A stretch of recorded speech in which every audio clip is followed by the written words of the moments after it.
L'utilisation des pesticides remonterait à plusieurs millénaires.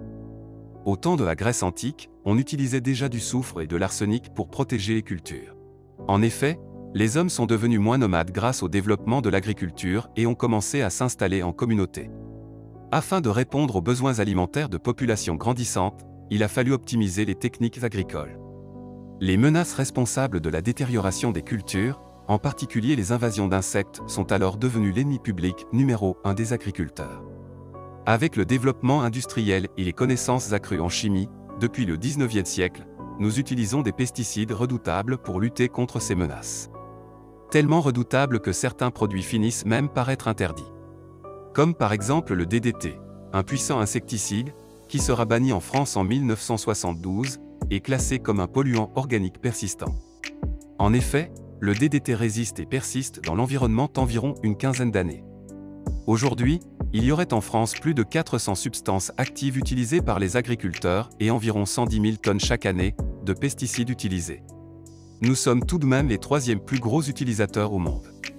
La persistance de ces produits se retrouve partout, même dans nos assiettes.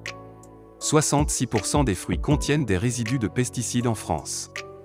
Des résidus néfastes pour la santé, car on estime qu'environ 500 personnes meurent chaque jour dans le monde suite à une intoxication due aux pesticides. Les personnes en contact direct avec les pesticides ont plus de chances de développer certains cancers, mais aussi des maladies neurodégénératives, telles que la maladie de Parkinson ou encore des maladies respiratoires. Certaines études présument le lien entre les leucémies aiguës et l'exposition aux pesticides chez les enfants pendant la grossesse. L'utilisation abusive des pesticides n'est pas une solution à terme.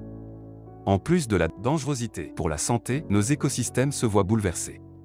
En conséquence, de nombreux agriculteurs ont choisi de se tourner vers des agricultures alternatives telles que l'agriculture biologique, qui exclut le recours à la plupart des produits chimiques. L'agriculture durable, qui se base sur un développement écologique, social et économique sur le long terme. Ou encore, la permaculture, qui vise à créer des écosystèmes respectant la biodiversité.